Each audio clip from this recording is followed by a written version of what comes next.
Bien, bonjour à tous et merci de me donner l'occasion de parler devant un public fourni. Si j'ai bien compris, il y en a qui sont cachés dans d'autres pièces. Donc, je vais vous parler des deux révolutions quantiques et je vais essayer de vous montrer comment, à chaque fois, quelque chose qui a l'air extrêmement conceptuel et extrêmement abstrait a débouché sur des applications et en tout cas en ce qui concerne la première révolution quantique, des applications qui ont totalement bouleversé la société.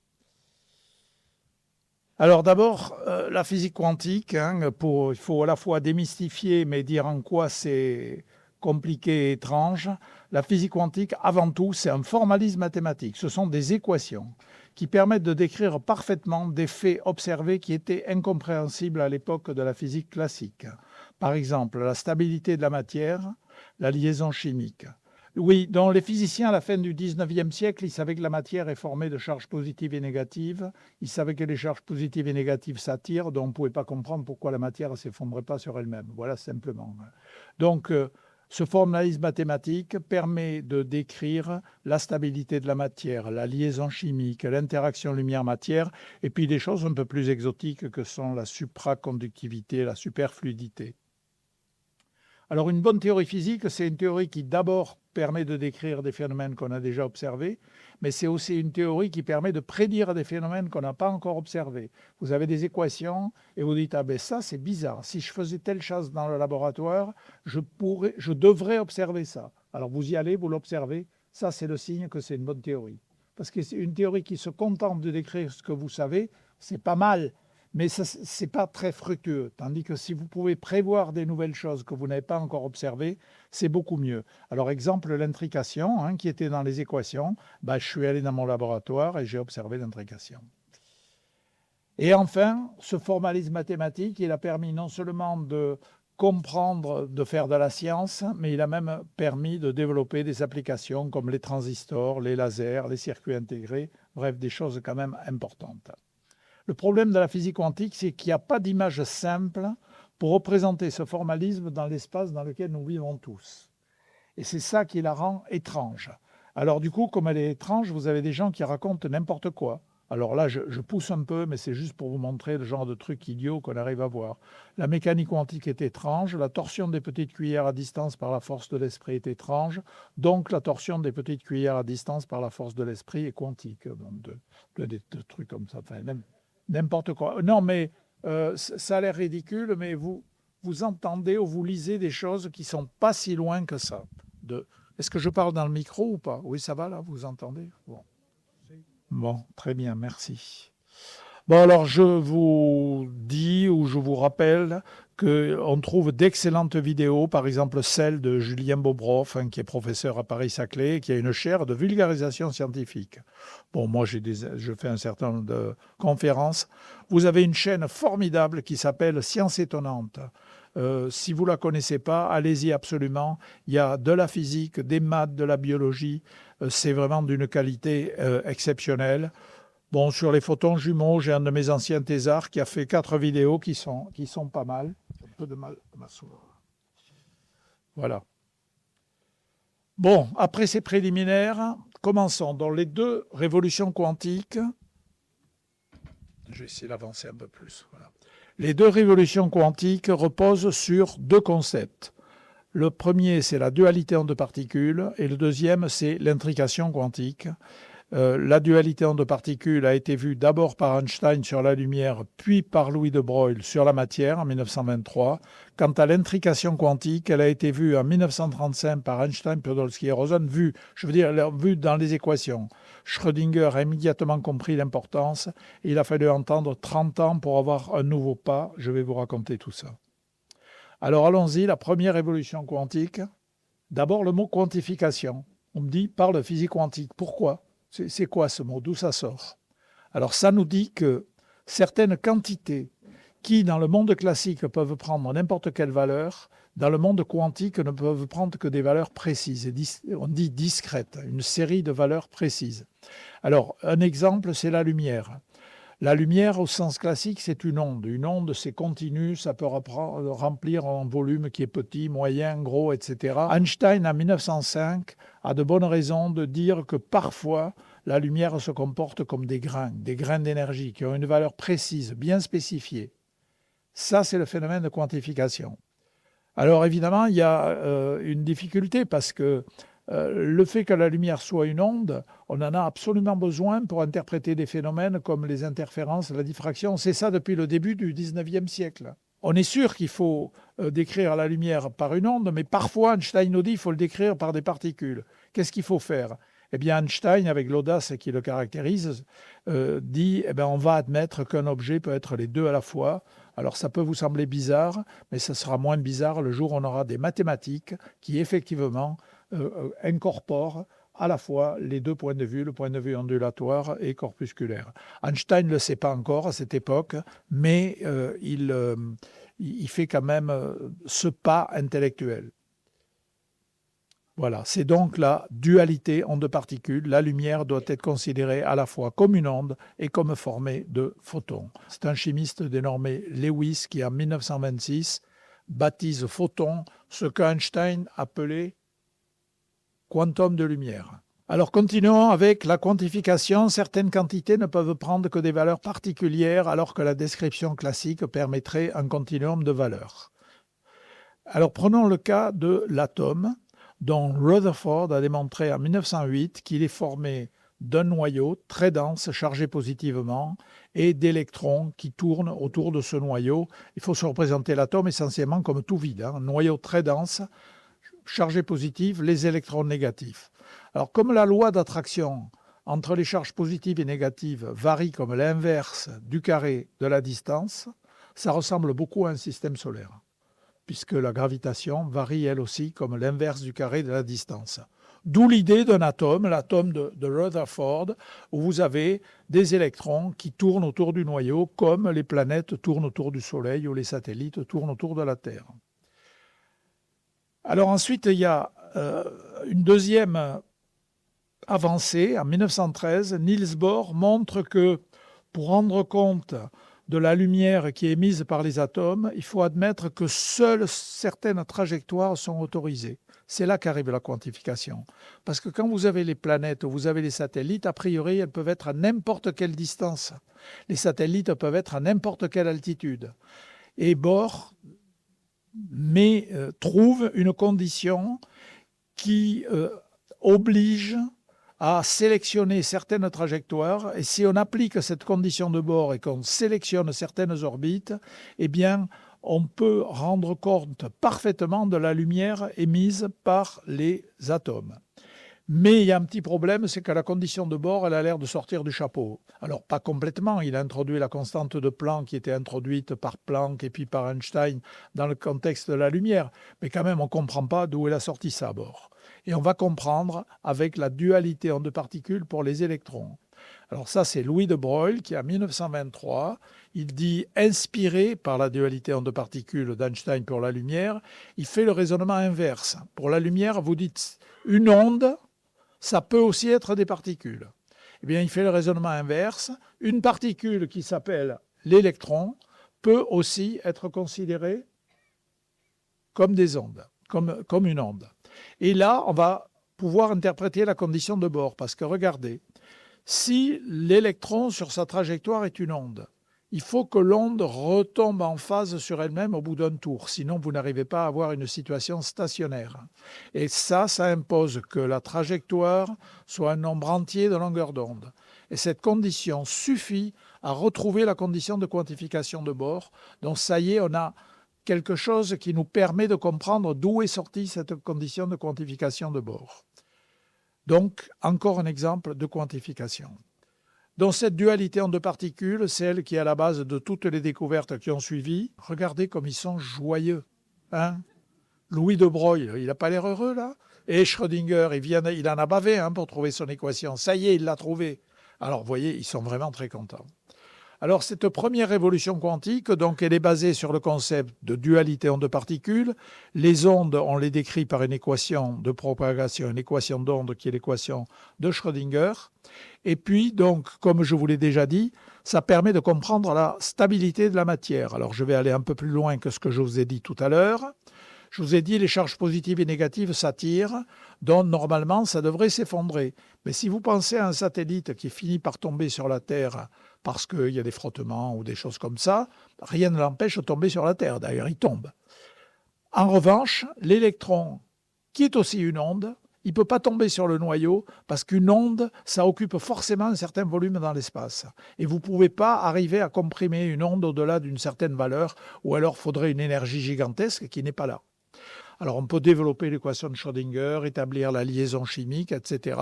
Encore une fois, avant la physique quantique, on ne comprend pas pourquoi la matière est stable. Après, on peut parfaitement le décrire. Oui, mais j'en perds mon fil. Je vais me mettre debout plutôt. Je serai mieux comme ça. Donc, on comprend la stabilité de la matière, on est capable de décrire les propriétés électriques, optiques de la matière et même des phénomènes un peu exotiques comme la superfluidité et la supraconductivité.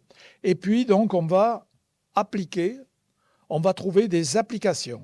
Par exemple, le transistor. Alors, ne vous faites pas d'illusions, le transistor n'a pas été inventé par des jeunes étudiants dans leur garage en Californie ou ailleurs. Ça a été inventé par les plus grands physiciens de l'époque qui essayaient d'utiliser la mécanique quantique pour décrire le mouvement des électrons dans des matériaux qu'on appelle des semi-conducteurs. Ils ont eu des prix Nobel pour faire ça. Et ils ont inventé le transistor. On a inventé de la même façon le laser en utilisant la physique quantique pour décrire la façon dont les atomes absorbent ou émettent la lumière, etc. Donc toutes ces applications, et puis les circuits intégrés. Un circuit intégré, ce n'est pas autre chose que beaucoup de transistors sur une petite puce. Donc toutes ces inventions qui ont bouleversé la société, j'insiste, qui ont bouleversé la société. Les jeunes croient que ça existait depuis toujours, Internet, les ordinateurs portables et des choses comme ça. Mais il y en a beaucoup dans cette salle qui savent que ça n'a pas toujours existé, hein. Moi en premier. Hein. Donc ça a vraiment bouleversé la société. C'est le fruit direct de la première révolution quantique. Alors, il n'y a pas que ça comme application. J'étais chez des médecins là tout à l'heure et j'ai un peu regardé. Alors, l'IRM, par exemple, imagerie par résonance magnétique, entre nous, résonance magnétique nucléaire. Seulement, ils n'écrivent pas nucléaire sur les appareils parce que sinon, les gens ne veulent pas rentrer dedans. Alors, quand on parle de nucléaire, ce n'est pas la bombe atomique, hein, c'est les noyaux des atomes d'hydrogène qui sont dans votre corps avec lesquels on interagit. Sans mécanique quantique, on n'invente pas et on ne développe pas l'imagerie par résonance magnétique qui, comme vous le savez, est quand même une méthode extraordinaire. Bon, bref, la première révolution quantique est une révolution qui est d'abord conceptuelle, ensuite scientifique, elle permet de comprendre de nombreuses choses qu'on n'avait pas comprises jusque-là, et enfin technologique et bouleverse la société. On va passer à la seconde révolution quantique, et qui est basée sur le concept d'intrication. Alors ce concept d'intrication, je vais vous le décrire sur les photons, puisque les expériences que j'ai faites et que les expériences les plus convaincantes qui ont été faites avec des photons. Donc je vous le décris avec des photons, bien que dans l'article initial d'Einstein, Podolsky et Rosen, ce n'était pas avec des photons, mais ça va mieux avec des photons. Donc vous avez un photon qui part vers votre gauche et on va mesurer sa polarisation. Alors qu'est-ce que c'est la polarisation de la lumière ? Si je considère un faisceau lumineux, il est caractérisé par un champ électrique qui vibre perpendiculairement à la direction de propagation. Donc c'est la direction dans laquelle vibre le champ électrique, c'est ça qu'on appelle la polarisation. Donc la polarisation peut être suivant n'importe quelle direction. Et comment je le détermine ? En utilisant un appareil, un petit système qu'on appelle un polariseur. Alors ce polariseur, vous envoyez la lumière dessus, si elle est polarisée suivant l'axe du polariseur, elle va sortir vers le haut. On appelle ce canal plus 1, si on veut, appelez-le comme vous voulez. Si elle est polarisée perpendiculairement, elle va sortir dans le canal du bas, le canal moins 1, qui est indiqué là. Et si elle est polarisée à un angle entre les deux, une fraction va sortir en haut, une fraction va sortir en bas. C'est comme ça qu'on mesure la polarisation de la lumière. Maintenant, si j'ai un photon et un seul, la situation est plus compliquée, est différente, parce qu'un photon et un seul, vous n'allez pas avoir un morceau de photon en haut, un morceau de photon en bas. Il va sortir ou en haut ou en bas. Et donc, une expérience de physique quantique va consister à répéter un grand nombre de fois la même mesure. Parfois, le photon va sortir en haut, parfois il va sortir en bas, et on va mesurer des probabilités. Donc, nous allons mesurer la probabilité d'avoir plus 1 et moins 1 d'un côté, d'avoir plus 1 moins 1 de l'autre, avec des paires de photons. Alors, on va s'intéresser à des paires de photons qui sont écrites comme ça. Alors, peut-être que certains d'entre vous comprennent ce que ça veut dire, et ceux qui ne comprennent pas ce que ça veut dire, il ne faut pas s'effrayer. Cette notation est absolument géniale. Elle nous dit quoi? Elle nous dit que je peux considérer des paires de photons XX. Alors, une paire de photons XX, c'est tout simplement une paire de photons dont tous les deux sont polarisés suivant X. C'est quand même pas très difficile à comprendre. La notation est géniale parce qu'elle décrit simplement les choses. Vous pouvez avoir une paire de photons polarisés YY. Dans ce cas-là, les deux photons sont polarisés comme ça. Et vous voyez bien qu'ils arrivent sur les polariseurs. Tac, on va trouver moins 1, moins 1. Mais ce que Einstein et Polonsky et Rosen reconnaissent dans le formalisme mathématique de la mécanique quantique, c'est que si XX est un état légitime et si YY est un état légitime, alors la somme XX plus YY est aussi un état légitime. Alors vous allez me dire, bof, ça nous fait ni chaud ni froid. Enfin, aujourd'hui, plutôt chaud. Mais enfin, bof, eh bien non, pas bof du tout. Parce que cet état a une propriété remarquable, c'est qu'on ne peut pas le factoriser. On ne peut pas le mettre sous la forme d'un premier terme associé au premier photon, multiplié par un deuxième terme associé au deuxième photon. Si on pouvait faire ça, on pourrait dire le premier photon est polarisé, je ne sais pas, comme ça, ou circulairement, et puis le deuxième est polarisé comme ceci. On ne peut pas. Donc, quand vous avez cet état, vous ne pouvez pas attribuer une propriété individuelle à chacun des photons. C'est un état intriqué qui est décrit globalement. Alors, je vais même aller un peu plus loin. L'état XX plus YY, c'est une paire de photons qui est à la fois ceci et cela. Alors, vous avez beau tourner tout ça dans votre tête, vous n'arrivez pas à vous le représenter. Moi non plus, personne n'arrive à se le représenter. Mais dites-vous que c'est aussi étonnant que le chat de Schrödinger qui est à la fois vivant et mort. Si vous arrivez à vous représenter le chat de Schrödinger à la fois vivant et mort, peut-être que vous arriverez à vous représenter ça. Moi, j'y arrive pas. Donc, on est là dans la difficulté, dans l'étrangeté de la physique quantique appliquée à plusieurs particules dans la question de l'intrication et donc dans la seconde révolution quantique. Alors, ce qui est bien avec le formalisme mathématique de la physique quantique, c'est que dès que vous savez que l'état des photons est décrit par cet être mathématique qui est là, eh bien, vous pouvez immédiatement calculer les probabilités d'avoir plus 1 et moins 1.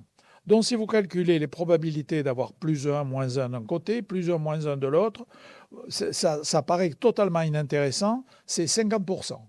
Donc, 50% d'avoir plus 1, 50% d'avoir moins 1, quelle que soit l'orientation. On va dire, c'est pas passionnant. Alors là où ça devient passionnant, et c'est là où l'état intriqué est très intéressant, c'est que si vous vous intéressez maintenant aux probabilités conjointes, probabilité d'avoir plus 1 d'un côté et plus 1 de l'autre, ou probabilité d'avoir plus 1 d'un côté et moins 1 de l'autre, etc.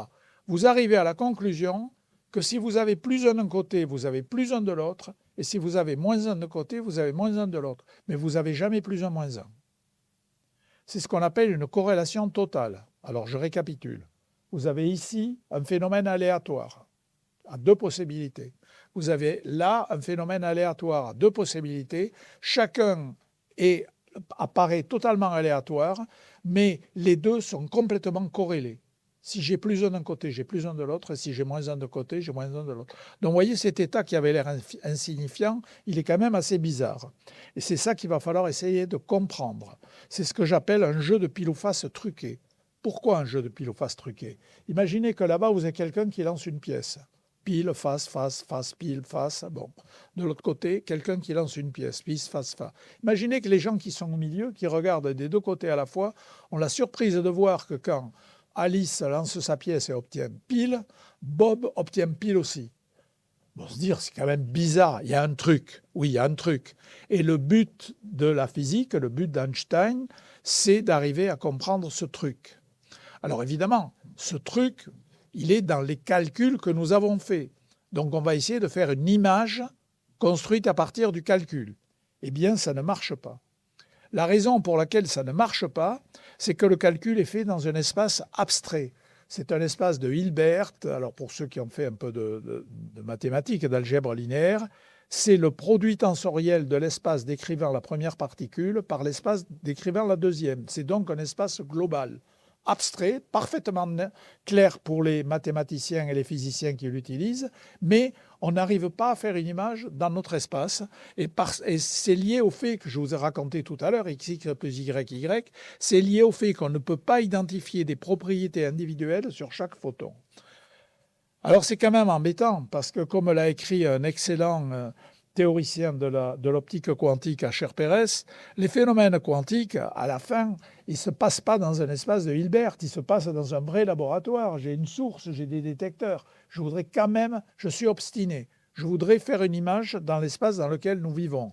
Alors ce n'est pas moi qui suis obstiné, c'est Einstein. Je ne fais que reprendre le raisonnement d'Einstein. Donc, ah oui, pardon, comme j'ai deux écrans, j'en ai un qui en avance sur l'autre. Voilà, donc c'est ça que vous auriez dû voir, voilà, jusqu'à présent. Voilà. Bon, donc Einstein dit, écoutez, il faut être raisonnable. Vous avez deux particules qui partent vers les deux bouts. Les résultats sont aléatoires, mais complètement corrélés. Il y a une façon très simple d'expliquer ça, c'est de dire que dès le départ, les deux particules ont une propriété commune. Puis voilà. Donc, dès le départ, par exemple, elles sont toutes les deux polarisées comme ça. Alors vous aurez plus 1, plus 1. Dès le départ, elles sont toutes les deux polarisées comme ça, et vous aurez moins 1, moins 1. Alors bien sûr, pour rendre compte du caractère aléatoire, il faut dire que ça passe. Il y en a qui sont comme ça, il y en a qui sont comme ça, il y en a qui sont comme ça. Et donc l'idée, c'est d'introduire ce qu'on appelle une variable cachée, ou un paramètre supplémentaire. Vous allez comprendre pourquoi on dit caché ou supplémentaire. Et ce paramètre qui est commun aux deux particules, c'est lui qui va déterminer le fait qu'on a le même résultat aux deux bouts. Bon, alors ça, c'est une image qui est tout à fait rationnelle, scientifique. Hein. C'est la même, même image, même explication que celle que les biologistes avaient bien avant que l'on sache déchiffrer le code génétique, quand il y avait des jumeaux, qu'on observait que les jumeaux avaient les mêmes couleurs pour les yeux, les mêmes maladies, etc., ils disaient bien sûr, c'est parce qu'ils ont les mêmes chromosomes, alors qu'on n'avait pas été capable de lire les chromosomes, mais c'était une hypothèse raisonnable qui s'est trouvée validée le jour où on a pu lire les chromosomes. Donc vous voyez, on fait de la vraie science là. Hein. Et une autre façon de dire les choses, je vous ai parlé de jeux de pile ou face truqués. Reprenons nos pièces, Alice et Bob. Mais Alice et Bob, leurs pièces, ils les ont reçues d'où? Ils les ont reçues d'une machine qui est au milieu. N'oubliez pas, je cherche à simuler l'expérience, il y a une source. Donc ils ont reçu leurs pièces d'une machine qui est au milieu. Ah, à partir du moment où il y a la machine qui est au milieu, c'est la machine qui peut truquer. Par exemple, imaginez que la machine n'a que des pièces avec deux piles et des pièces avec deux faces. S'il envoie à Alice une pièce avec deux piles et à Bob une pièce avec deux piles, ils vont les lancer en l'air et ils vont trouver pile. Et puis au coup d'après, il va envoyer des pièces avec deux faces. C'est exactement la même idée que l'idée du lambda qui est là. Donc c'est une idée qui est vraiment très naturelle pour expliquer ces corrélations. Sauf que Bohr n'est pas d'accord. Alors, Bohr, il dit, le formalisme quantique, c'est la description ultime du monde. Or, ici, vous rajoutez une propriété supplémentaire. Rappelez-vous que avec le formalisme quantique, toutes les paires sont décrites par le même état xx plus yy. Mais là, on commence à dire, il y en a qui sont comme ça, d'autres qui sont comme ça, d'autres qui sont comme ça. Et Bohr, il dit non, la description quantique xx plus yy, c'est la meilleure description qu'on peut faire. C'est le débat de fond entre Bohr et Einstein.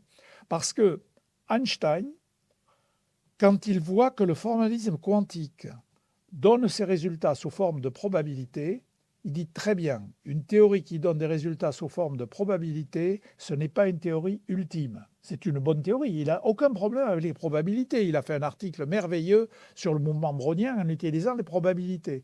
Mais il dit les probabilités, c'est un moyen de simplifier la description d'un monde en dessous. Par exemple, vous avez les molécules dans cette pièce qui se cognent, qui ont des trajectoires, qui se cognent, etc. Personne n'est capable de les décrire. Alors, on fait des statistiques. On dit la probabilité d'avoir des molécules qui ont une vitesse comprise entre 300 et 310 mètres par seconde est de 5%. Mais on a quand même l'idée qu'en dessous, elles sont vraiment là, les molécules, qu'elles s'entrechoquent. Donc c'est ça l'idée d'Einstein. Et Bohr, il n'accepte pas cette idée. Alors qu'est-ce qui se passe? Il ne se passe rien. il ne se passe rien, d'abord parce que les jeunes physiciens qui utilisent la mécanique quantique tous les jours et qui confrontent les résultats de leurs calculs à ce qu'ils observent au laboratoire voient que c'est une théorie merveilleuse qui permet, comme je vous l'ai dit, de décrire la liaison chimique, des propriétés des solides, etc. Et puis, par ailleurs, s'ils réfléchissent un peu, si on leur dit, tu sais, il y a un débat entre Bohr et Einstein, ils s'aperçoivent que le débat est de nature philosophique. Einstein ne remet pas en cause les calculs quantiques. Il dit, pour les comprendre, je crois qu'il faut avoir un monde en dessous, et ce monde, il faut le découvrir. Mais au niveau du résultat des calculs quantiques, il ne le remet pas en cause. Donc, vous travaillez au laboratoire, vous utilisez ces calculs. Il y a un débat entre Bohr et Einstein sur la façon de les interpréter, mais pas sur la façon de faire les calculs. Vous vous en occupez pas, vous avez mieux à faire. Donc, rien ne se passe. Et puis, Bohr et Einstein meurent. Et puis, on est en 1962. Et quelque chose se passe en 1964. En 1964, John Bell, un théoricien qui travaille sur les particules au CERN à Genève, il s'intéresse beaucoup au point de vue d'Einstein. Il n'aime pas le point de vue probabiliste de Bohr et de l'école de Copenhague. Et il a bien vu que la réponse de Bohr à Einstein n'est pas une réponse convaincante. Grosso modo, pour schématiser, si vous adoptez le point de vue philosophique de Bohr, ben vous êtes convaincu par le raisonnement de Bohr. Et si vous adoptez le point de vue philosophique d'Einstein, vous êtes convaincu par le raisonnement d'Einstein. Bon, donc, Bell, il voit bien qu'il n'y a pas d'argument définitif. Il s'intéresse au point de vue d'Einstein, il cherche à les développer et il va avoir une grande surprise, c'est que dans certains cas très rares, mais qui existent, eh bien, la vision du monde d'Einstein, dans l'introduction de paramètres lambda, etc., conduit à une limitation sur les corrélations, limitation qui est dépassée par les prévisions du calcul quantique. Donc, je répète, il existe des situations, par exemple avec mes états x, x, y, y, et puis certaines orientations des polariseurs, où ce qui est calculé par la physique quantique, ça va au-delà d'une limite qui découle du point de vue d'Einstein. Donc, on peut, en principe, faire une expérience pour trancher. C'est une situation très rare qui demande des expériences très délicates et personne n'a jamais regardé là. Donc, il va falloir construire des expériences spécialement pour faire ça. Alors, la première expérience est construite par John Clauser en 1972 à Berkeley. Donc là, j'ai un schéma de son expérience et il va trouver un résultat en accord avec la physique quantique. John Clauser a partagé le prix Nobel de 2022 avec Anton Zeilinger et moi. Au même moment, à Harvard, il y a un autre chercheur qui trouve un résultat en contradiction avec la physique quantique et en accord avec le point de vue d'Einstein. Alors, pour ceux qui connaissent un peu les universités américaines, Harvard n'est pas moins prestigieux que Berkeley et vice-versa. Donc, la situation est quand même bizarre. On est en 72. Vous avez un autre chercheur qui, au Texas, fait une nouvelle expérience qui est un petit peu plus précise que les précédentes parce que pour la première fois, il utilise un laser. Et là, il trouve un résultat avec la physique quantique. Et puis Clauser refait l'expérience de Harvard, il trouve la physique quantique. Donc on est là en 1976, score 3-1 en faveur de Bohr contre Einstein. Mais, et parce que moi je commence à travailler en 75 dans l'affaire. Alors qu'est-ce que j'ai remarqué moi ? D'abord, quand j'ai lu le papier de John Bell, j'ai trouvé que c'était le problème le plus extraordinaire, comme j'avais montré. J'ai décidé que je voulais travailler là-dedans. 2, j'ai vu les 2 premières expériences contradictoires, mais j'ai vu surtout que les schémas expérimentaux sont quand même assez loin du schéma sur lequel raisonnent Bell et les autres théoriciens. Et je me suis dit, je ne vais pas chercher à trancher entre Berkeley et Harvard parce que ça, quelqu'un va le faire. Effectivement, ça a été fait en 1976. Par contre, je vois bien que leurs schémas expérimentaux sont assez loin des schémas idéaux. Et comme ce sont des discussions de fond, il vaudrait mieux avoir des schémas expérimentaux qui sont le plus proches possible des schémas considérés par les théoriciens. Je vais donc me lancer dans la construction de l'expérience qui visera à être le plus proche possible de l'expérience des théoriciens. Et c'est ce que je vais faire ici. Je commence à 75, il me faut 4 ans pour construire une source de paires de photos intriquées bien meilleure que celle de Clauser et des autres. Et résultat, je peux pour la première fois faire un schéma qui ressemble vraiment à celui que vous avez vu. Ce que je veux dire, c'est que le schéma que vous avez vu, c'est un schéma de théoricien, mais en pratique, les gens avaient accès au résultat +1, pas au résultat -1. Et donc, du coup, vous êtes obligé de faire un peu les pieds au mur, si j'ose dire, pour dire oui, mais si je retire le polariseur, là j'ai la somme de tous les événements. Donc, si je fais la différence entre polariseur retiré et polariseur qui est là, la différence, ça me donne le résultat -1. Tout ça est indirect. Alors, c'est très bien, hein, c'est mieux que rien. Mais on est quand même loin du schéma idéal. Donc, pour la première fois, j'arrive à faire construire. C'est tout nouveau à l'époque, hein, par des amis qui sont au laboratoire de Philips à Eindhoven. Quand je leur demande s'ils peuvent le faire, ils me disent oui. Quand je leur demande combien ça va me coûter, ils me disent beaucoup trop cher pour que je puisse le payer. Bon, et donc du coup, ils me le font gratuitement. Ah ben oui. Donc du coup, je leur offre quelques bouteilles de vin quand même. C'est pas de la corruption, c'est des relations amicales. C'est des relations amicales. Donc, pour la première fois, on arrive à faire, et là, le résultat est fantastique. Je veux dire, avec une précision extraordinaire. On est en parfait accord avec les prévisions quantiques. Et donc, le modèle dérivé d'Einstein, il ne va pas du tout. Et puis, je vais faire cette expérience qui est celle qui m'a valu le prix Nobel. Alors, c'est quoi cette expérience? John Bell, dans son article, avait dit, pour vraiment avoir la totalité de l'opposition entre le point de vue d'Einstein et le point de vue de la physique quantique, il faudrait être capable de changer l'orientation des polariseurs pendant que le photon se propage entre la source et le polariseur. Alors moi, j'avais 6 mètres. Pour parcourir 6 mètres, ça va vite, hein, la lumière. Hein. Ça met 20 nanosecondes, 20 milliardièmes de seconde. Alors, vous n'allez pas tourner un gros polariseur en 20 milliardièmes de seconde. Alors, j'ai eu l'idée suivante. Je me suis dit, si je suis capable de construire un aiguillage qui est capable soit de laisser passer la lumière et de l'envoyer vers un polariseur dans une première orientation A, soit de défléchir la lumière et l'envoyer dans une autre orientation A'. Et si mon aiguillage il bascule assez vite, c'est comme si j'avais un seul polariseur qui bascule. Et cet aiguillage, j'ai réussi à le construire. J'ai eu une idée basée sur qui a mis en jeu le fait que j'étais un enseignant. Enfin, bref, si vous achetez mon livre, vous verrez, je raconte tout ça. C'est pas cher. Hein. Si vous achetez mon livre, vous verrez. Hein? Voilà, exactement.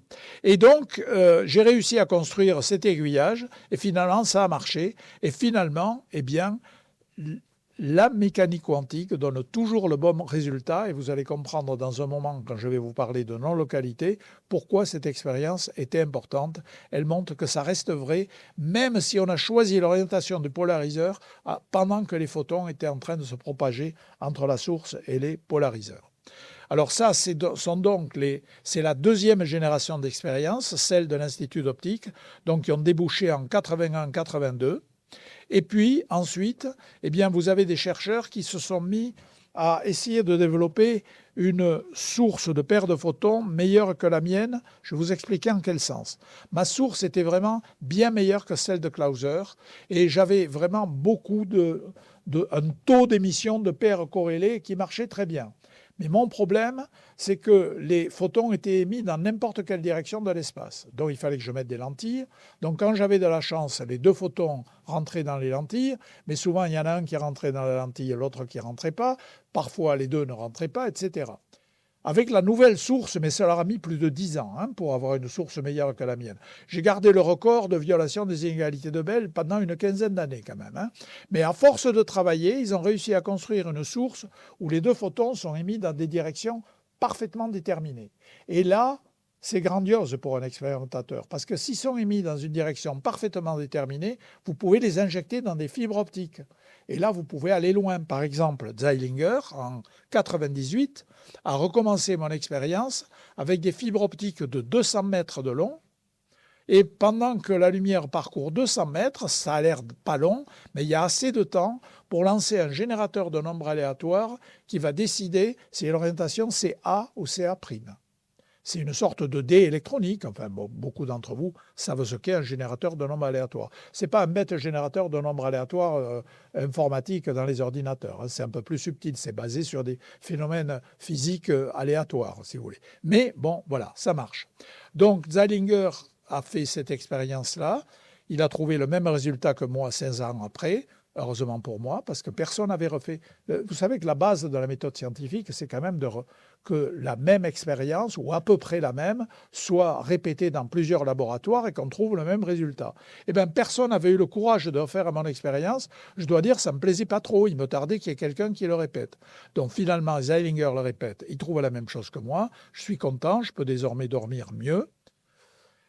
Ce n'est pas tout à fait vrai parce que comme j'ai vieilli entre-temps et que plus on vieillit, moins on dort bien. Mais enfin, au moins, j'avais plus le souci de me dire « et si je m'étais trompé ?» Parce que quand vous faites une expérience, vous n'êtes jamais à l'abri d'un phénomène qui vous a échappé et qui a faussé les résultats. Donc voilà, j'étais content. Et puis j'aime beaucoup cette expérience faite par Nicolas Gisin à Genève, dans laquelle il injecte les photons à la gare de Genève, à Cornavin, et il est capable de mesurer à Bellevue, qui est à plusieurs kilomètres d'un côté, et à Bernex, qui est à plusieurs kilomètres de l'autre. Et la force de Nicolas Gisin, c'est qu'il a réussi à mettre au point une façon de contrôler les photons pour que malgré les défauts des fibres optiques du système commercial, ça marche quand même. Donc il injecte dans les fibres optiques du système téléphonique suisse. Alors, je ne sais pas comment il fait pour les convaincre à la nuit de ne pas téléphoner, mais bon. Voilà, donc ça c'est la troisième génération d'expérience. Et alors à ce moment-là, les gens se déchaînent, ils disent « ouais, mais l'expérience n'est pas parfaite à cause de ceci, ouais, mais l'expérience n'est pas parfaite à cause de cela ». C'est ce qu'on appelle les échappatoires, les loopholes, et à force de discuter, les gens arrivent, ça passe, ça repasse.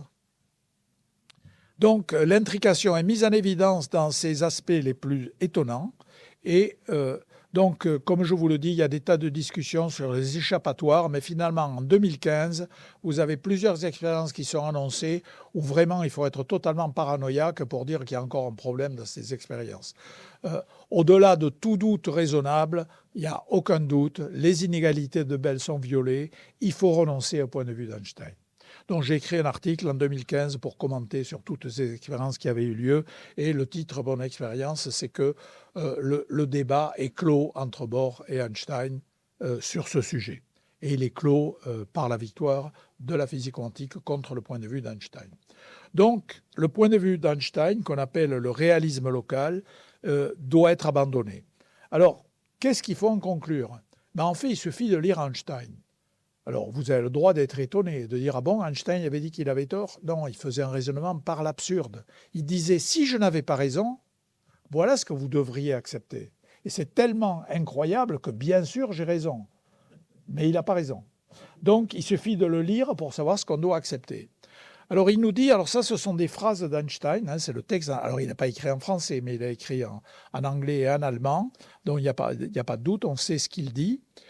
Il vous dit, si je n'avais pas raison, et encore une fois on sait qu'il n'a pas raison, il faut soit abandonner l'indépendance des réalités physiques présentes dans des volumes distants, soit accepter que la mesure sur l'un modifie instantanément la situation réelle de l'autre. Alors je vais commenter. D'abord, pour ceux qui ont réussi à suivre ce que j'ai dit, les deux choses ne sont pas vraiment indépendantes, c'est deux points de vue différents sur la même chose. Le premier point de vue vous dit, voilà, quand j'ai deux objets séparés, eh bien, les propriétés de l'ensemble des deux objets, ce n'est pas autre chose que la somme des propriétés du premier et des propriétés du second. Eh bien, on est obligé d'abandonner cette idée et de dire que dans le système intriqué de deux objets, il y a plus que dans la somme des propriétés de l'un et de l'autre. Et pourtant, les objets sont séparés au sens relativiste. C'est-à-dire que si vous voulez que quelque chose connecte un objet à l'autre, il faut que ce quelque chose aille plus vite que la lumière. Et ça, c'est le deuxième point de vue. Le deuxième point de vue dit que, eh bien, une autre façon de voir les choses, c'est que quand vous touchez au premier objet, ça modifie instantanément le deuxième. C'est bizarre, c'est ce qu'on appelle la non-localité quantique. Alors pourquoi c'est intéressant de prendre ce point de vue qui finalement est à peu près le même de deux façons différentes. D'abord, tout simplement parce que Einstein a éprouvé le besoin de l'exprimer sous deux façons différentes. Donc, c'est quand même jamais idiot de suivre un peu les raisonnements d'Einstein, qui généralement sont limpides.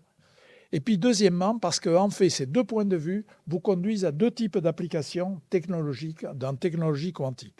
Le holisme quantique, qui vous dit qu'il y a plus dans deux objets intriqués que dans deux objets classique, ça vous dit qu'il y a un peu plus d'informations. Et ça, c'est à la base du calcul quantique. Parce que le calcul quantique repose sur le fait que quand vous intriquez des objets, vous arrivez à mettre dedans une quantité d'informations gigantesque. Alors, quand il n'y en a que deux, la quantité d'informations supplémentaires, elle n'est pas très grande. Mais le point, c'est que ça va croître exponentiellement avec le nombre de bits quantiques intriqués. Donc, pour 2, vous en avez un peu. Pour 3, vous en avez 2 fois plus. Pour 4, vous en avez 2 fois plus. Pour 5, vous en avez 2 fois plus. Et là, on part dans une croissance exponentielle. Vous pouvez vous dire, bon, c'est pas tant que ça. Mais si vous vous rappelez la fable des graines de blé sur l'échiquier, où vous n'avez que 64 cases, vous savez qu'à la 64e case, il y a une quantité de blé qui dépassait de loin la production de tout le Moyen-Orient à l'époque où se déroule la fable. On a toujours du mal à se représenter cette croissance exponentielle. Et donc, vous vous rendez compte que si vous avez 100 bits quantiques intriqués, la quantité d'informations que vous avez là-dedans est supérieure à ce dont vous avez besoin pour décrire l'ensemble des particules que vous avez dans l'univers. On a du mal à se le représenter. Moi aussi, hein. Même les physiciens professionnels ont dû... Mais on est obligé de raisonner. Bon. Donc, cette idée qu'il y a de holisme quantique, qu'il y a plus dans des objets intriqués que la somme des propriétés de chaque système, eh bien, ça, c'est à la base de l'ordinateur quantique. L'autre point de vue, la non-localité quantique, le fait que ça a l'air bon, je vais la développer, la non-localité quantique, ça conduit aux idées de communication quantique. Donc, ces deux points de vue conduisent à deux types d'applications et j'ai choisi de vous décrire une application en communication quantique et plus précisément la cryptographie quantique comme application de l'idée de la non-localité. J'aime beaucoup la non-localité. Beaucoup de mes collègues n'aiment pas la non-localité. Ils appartiennent à ce qu'on appelle le point de vue « shut up and calculate », c'est-à-dire calcule et ne pose pas de questions, qui est tout à fait légitime. Hein. Ça veut dire, vous faites un calcul, vous comparez à l'expérience. Si ça marche, il n'y a besoin de rien de plus. Moi, j'aime les images, et donc je suis obligé d'accepter l'image de non-localité. Pourquoi j'aime les images? Parce qu'elles guident mon intuition, et je vais m'efforcer de vous le montrer maintenant. Donc, je vais vous montrer le point de vue qu'on peut développer sur la non-localité en faisant un calcul un peu compliqué. On arrive à développer l'image suivante. Vous avez le photon qui se déplace vers là et jusqu'au dernier moment, j'insiste bien, jusqu'au dernier moment, vous pouvez avoir plus 1 ou moins 1. Mais la mesure se passe et vous avez par exemple plus 1. Plus 1 correspond à l'orientation X. Et immédiatement, la polarisation de l'autre prend la même valeur. Alors on comprend bien qu'il va donner plus 1 aussi. Voilà l'image qui est suggérée par une façon un peu tordue de faire le calcul quantique.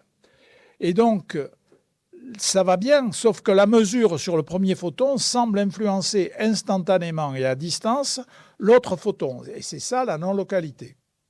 Alors avant de montrer à quoi me sert la non-localité, j'insiste sur ce point-ci. Jusqu'au moment de la mesure, on peut obtenir aussi bien plus 1 que moins 1. Et c'est ça qui va me permettre de comprendre la valeur de la méthode inventée par Arthur Eckert pour faire de la cryptographie quantique.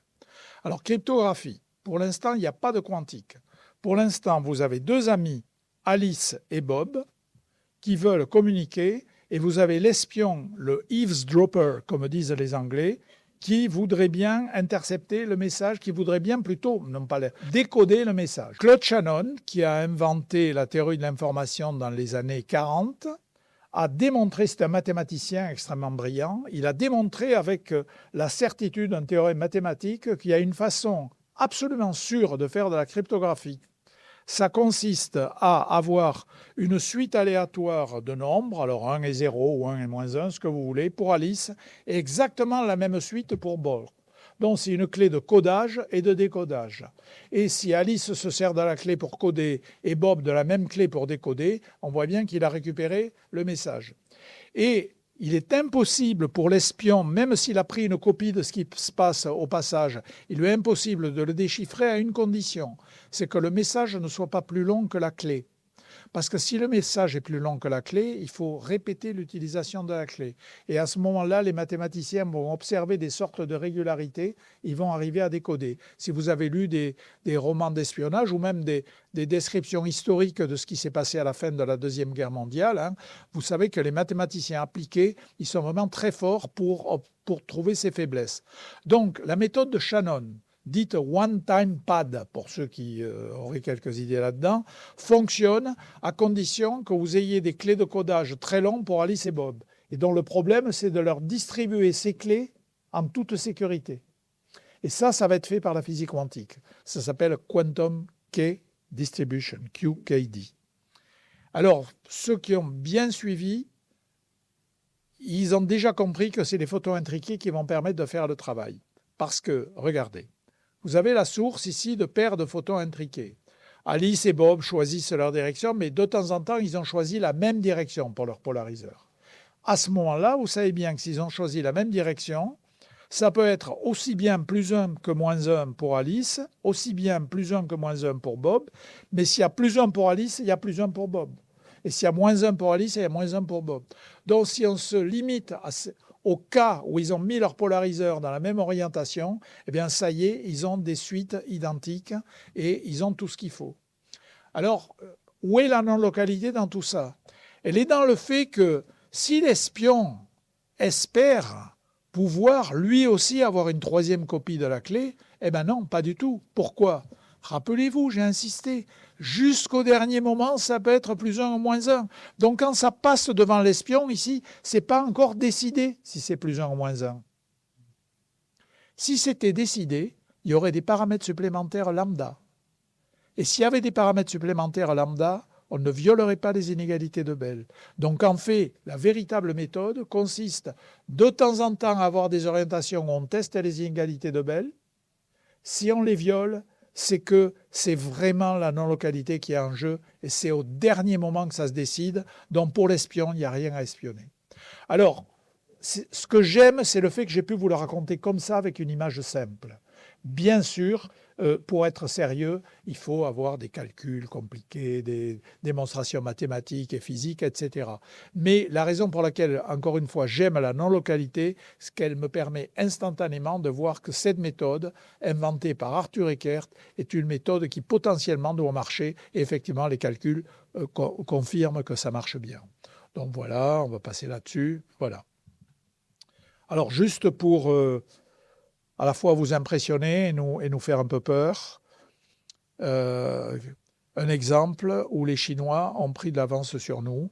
Ils ont été capables de mettre dans un satellite une source de paires de photons intriqués et ils font des mesures à 1000 km de distance et ils peuvent donc faire de la cryptographie à 1000 km de distance. Alors bon, l'Europe va essayer de lancer un satellite comme ça, etc. Mais voyez où on en est. Donc, retenez une chose, c'est que la cryptographie quantique, ce n'est pas une vue de l'esprit. C'est un peu lourd à mettre en œuvre, mais si on veut, si on en a absolument besoin, on peut l'utiliser. C'est une technologie qui est au point.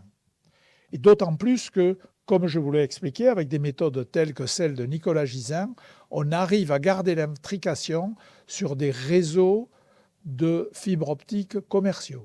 Alors, on ne peut pas aller à 1000 km. À partir de 100 km, il y a un problème. Il faut un autre instrument qu'on appelle un répéteur quantique, etc. Mais quand même, sachez que la cryptographie quantique, si on en a vraiment besoin, ça marche. Bon, alors, récapitulons. La seconde révolution quantique, c'est basé sur un concept, l'intrication. Oui, mais il y en avait un deuxième qui était caché en dessous. Et finalement, les gens qui travaillaient là-dessus n'avaient pas bien conscience que ce concept était tout aussi important. C'est le fait qu'à partir des années 1970, les physiciens sont devenus capables de manipuler, d'observer les objets quantiques individuels. Avant 1970, on avait un grand nombre d'objets, par exemple des atomes dans une ampoule en verre. Vous les éclairez, vous regardez la lumière, vous avez des milliards d'atomes et vous regardez la lumière émise par des milliards d'atomes, vous faites des statistiques et tout va bien. Mais personne n'avait jamais été capable de capturer et observer un objet quantique unique. En 1970, M. Dehmelt est capable d'attraper un seul électron et de le garder plus d'une semaine, de l'observer et même de le manipuler, de le faire changer d'état, de faire basculer son spin, etc. Et puis, on va devenir capable, avec un microscope à force atomique, de jouer avec les atomes. Ça, ce sont des atomes. Ils se sont amusés à les mettre en rond, comme ça, ils appellent ça un coral, coral, au sens du Far West. On a été capable, avec mon étudiant Philippe Grangier, d'émettre les photons un par un. Donc, c'est dans l'idée que la seconde révolution quantique, il y a vraiment deux ingrédients, l'intrication et la manipulation des objets individuels. Et d'ailleurs, pour intriquer les objets, il faut être capable de les manipuler individuellement. Si vous n'êtes pas capable de prendre un objet, un deuxième objet et de les faire interagir, vous n'aurez pas d'intrication. Alors, dans ma source, ce n'était pas tout à fait comme ça. C'était un atome, j'excitais l'atome, puis il émettait un premier photon et un second photon, mais c'était deux photons issus de la même source, pareil. Et je regardais cette paire-là, pas une première paire, pas un photon d'une première paire avec un photon d'une deuxième paire. Pour reprendre l'exemple des jumeaux, c'était les deux jumeaux de la même paire. Il ne faut pas s'amuser à comparer le jumeau d'une paire avec le jumeau d'une autre paire. Donc, il faut bien se mettre en tête que cette deuxième révolution quantique, elle est aussi liée à ces formidables progrès de la physique expérimentale qui est devenue capable de manipuler les objets quantiques individuels. Bon, voilà d'autres exemples. Ça, vous avez les photons de Serge Haroche ici, qui sont bloqués dans une cavité, etc. Vous avez des circuits quantiques supraconducteurs. Ah ben tiens, ça c'est le prix Nobel de Michel Devoré et les autres, c'est 2025. Ils ont été capables de montrer qu'ils peuvent faire des circuits quantiques, des circuits supraconducteurs qui se comportent comme des bits quantiques. Bon, voilà, tout ça, ça avance. Et donc, les technologies quantiques, eh bien, c'est basé sur le concept intrication plus objet individuel. Et les applications, c'est quoi? Alors, il y a trois classes d'applications. Les communications quantiques, je vous ai parlé de la cryptographie quantique. Il y a aussi la téléportation. Alors, pas de fantasme. La téléportation, c'est pas prendre la directrice et l'envoyer sur la Lune. La téléportation quantique, c'est être capable de prendre un état quantique. Vous avez 100 qubits. Ils vous font un calcul et le résultat du calcul, c'est un état quantique. Vous en avez besoin pour faire un deuxième calcul avec un deuxième ordinateur quantique. Si vous essayez de lire ce qui est là, vous détruisez une grande partie de l'information. La téléportation quantique, ça consiste à être capable de prendre un état quantique ici et le coller là. Ah ben c'est la fête ici, c'est bien. C'est gai. Oh, ben c'est pas très gênant. Ça vous gêne pas trop là? Bon, non, ça va. Donc, téléportation quantique, très intéressant pour lier des ordinateurs quantiques entre eux.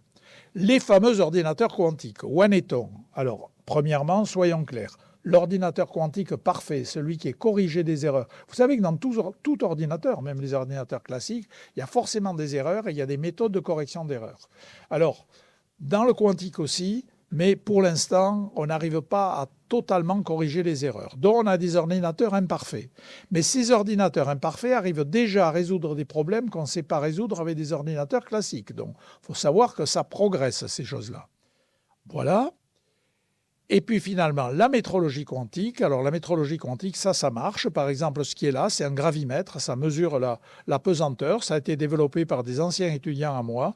On met ça sur les flancs des volcans et ça suit l'évolution de la pesanteur et les fluctuations de la pesanteur avec l'espoir qu'on va pouvoir anticiper, voir venir les éruptions.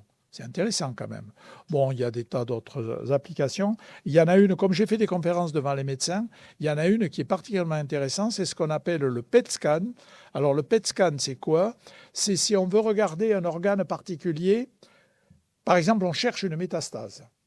On va prendre une molécule qui est capable de s'accrocher à cette métastase et on va greffer sur cette molécule une source d'émetteurs de positrons. Positrons, ce sont des électrons positifs.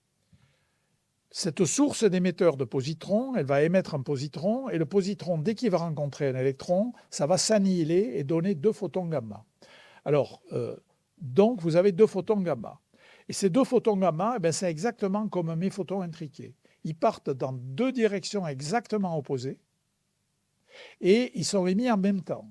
Ce qui fait que vous voyez maintenant, si vous avez 2 caméras ici, si elles observent 2 événements simultanés en provenance du même point, on sait qu'il y a la cellule qu'on cherche à cet endroit-là. Et ça permet d'avoir une sensibilité extraordinaire. Donc quand vous entendez parler de PET scan, c'est de ça qu'il s'agit. Et vous voyez, c'est une application des idées de la seconde révolution quantique, c'est-à-dire le fait qu'on est capable de voir des paires de photons gamma émises une par une. Voilà. En plus, ils sont intriqués, mais ils ne sont pas prêts d'arriver à utiliser l'intrication parce que dans les photons gamma, on n'a pas des bons polariseurs. Si on avait des bons polariseurs, on pourrait utiliser l'intrication pour encore améliorer la sensibilité de la méthode. Ça viendra peut-être un jour. Bon, tout ça pour montrer que donc 3 types d'applications, communication, ordinateur, métrologie. Est-ce que ça va nous faire une révolution de la société? Je n'en sais rien. Ce dont je suis à peu près sûr, c'est qu'il y aura des applications de niche. Je vous en ai cité, la cryptographie quantique, etc. Donc quelques applications de niche, oui. Est-ce que ça va envahir le monde comme le laser? Vous avez des lasers partout, mais au début, les physiciens qui avaient inventé les lasers, ils disaient « Ah ben c'est chouette la lumière laser, hein, ça ne ressemble pas du tout à la lumière habituelle. » Et ils s'amusaient avec ça. Et puis un jour, il y a quelqu'un qui a dit « Ah mais le laser, on pourrait peut-être l'utiliser pour faire des transmissions par fibre optique. » Et un autre qui a dit « Ah, on pourrait peut-être l'utiliser dans les codes barres. » Personne ne sait si on va trouver des applications à grande échelle des technologies quantiques de la seconde révolution quantique. Alors, vous entendez parler beaucoup d'avantages quantiques. Et quand vous entendez parler d'avantages quantiques, ce que les gens ont en tête, c'est l'ordinateur quantique devrait pouvoir faire des calculs qui sont inaccessibles à l'ordinateur classique. Ouais, d'accord, mais il y a un autre point de vue qui, moi, m'intéresse beaucoup. L'ordinateur quantique devrait être capable de faire des calculs accessibles à l'ordinateur classique en dépensant beaucoup moins d'électricité. C'est pas mal aussi. Vous avez entendu dire que c'est quand même un gros problème, les consommations d'énergie des ordinateurs classiques. Donc peut-être que l'avantage quantique va se traduire par une sobriété énergétique. Bon, alors, est-ce qu'on va l'avoir? On ne sait pas, mais beaucoup y croient. Donc vous avez l'Europe, la région Île-de-France, le programme français. Le président Macron a annoncé encore 1,7 milliard pour le quantique il y a quelques semaines. Donc tous les États du monde, enfin les grands États investissent là-dedans, les gens y croient. Vous avez aussi des sociétés qui ont beaucoup d'argent. Alors Atos n'en a pas trop, mais ouais, mais ils ont. Attendez, l'État français joue son rôle. L'État français considère que ces choses-là sont stratégiques et il a donc isolé la division Bull qui a gardé les ordinateurs classiques très puissants. Vous savez quand même que les ordinateurs, on passe son temps à se dire on est nul en France. Il ne faut pas se dire ça. Les ordinateurs les plus puissants en dehors de ceux des États-Unis, c'est les Bull, enfin dont les Atos, Bull hein, quand même. Donc l'État français a isolé dans une société qui est recapitalisée par l'État, d'une part les ordinateurs haute puissance et d'autre part le quantique. Et le quantique avait été lancé chez Atos par Thierry Breton, quand Thierry Breton était à la tête. Donc il y a quand même eu une volonté de l'État français d'être là-dedans. Alors Microsoft, Amazon, Google et IBM, ils ont beaucoup d'argent, donc ils peuvent se permettre. Mais ce qui est le plus extraordinaire actuellement, et pour les jeunes qui sont là, hein, ça peut les intéresser, c'est toutes les start-up du quantique. Vous avez un nombre incroyable de starters du quantique. Il faut savoir que l'écosystème français est très favorable au démarrage des startups. Quand on discute avec les collègues européens, ils nous envient. Parce que l'État, au départ, donne les subventions pour les premières étapes des startups. Par ailleurs, c'est un exemple que j'ai vécu. Alors, il faut que je dise que j'ai un conflit d'intérêts. Je suis cofondateur de Pascal. Mais je vais m'en servir pour vous montrer comment le système français est vraiment bon là-dedans. Pascal, l'idée est la suivante. Vous avez une expérience qui est de la recherche fondamentale à l'Institut d'optique, menée par mon ancien étudiant Antoine Brouès, qui a l'un des meilleurs ordinateurs quantiques en recherche académique du monde, avec des atomes neutres qui manipulent. Mais comme toute expérience de recherche de pointe qui est en permanence à la limite, c'est une expérience qu'on pousse à ses limites et qui donc n'est pas très fiable, parce que vous essayez un truc, ça marche, hop, vous faites votre mesure, ça marche plus, il faut recommencer, régler, etc. Pascal prend cette expérience-là et la transforme en un appareil fiable où vous pouvez le donner à des mathématiciens qui vont faire des calculs sans même savoir comment on aligne les lasers à l'intérieur. Eh bien ça a pu être fait par le fait que Pascal a obtenu des mètres carrés dans l'Institut d'optique. Donc vous aviez le labo de recherche fondamentale ici, vous aviez les gens de Pascal là, à midi ils mangeaient ensemble et l'information passe. Le succès technologique américain repose sur ça. À Harvard, à MIT, à Stanford et dans bien d'autres universités, ça se passe toujours comme ça. Vous avez un jeune dans un labo qui dit « je vais monter ma start-up » et au début, il la monte à côté du labo. Et le patron du labo jette un œil dessus. En l'occurrence, moi, je suis impliqué dans Pascal, vous voyez. Donc, et Antoine Broès aussi. Donc, il faut savoir que l'écosystème français marche très bien. Donc, vous avez toutes ces startups. Alors, comme toujours, dans les startups, il y en a qui iront loin et d'autres qui iront moins loin, mais ça, c'est la vie des startups. Et tout ça nous donne des perspectives fascinantes. Et j'espère que je vous ai montré un petit peu pourquoi nous avons ces perspectives fascinantes et pourquoi les jeunes qui sont intéressés là-dedans, il ne faut pas hésiter à y aller. Merci beaucoup.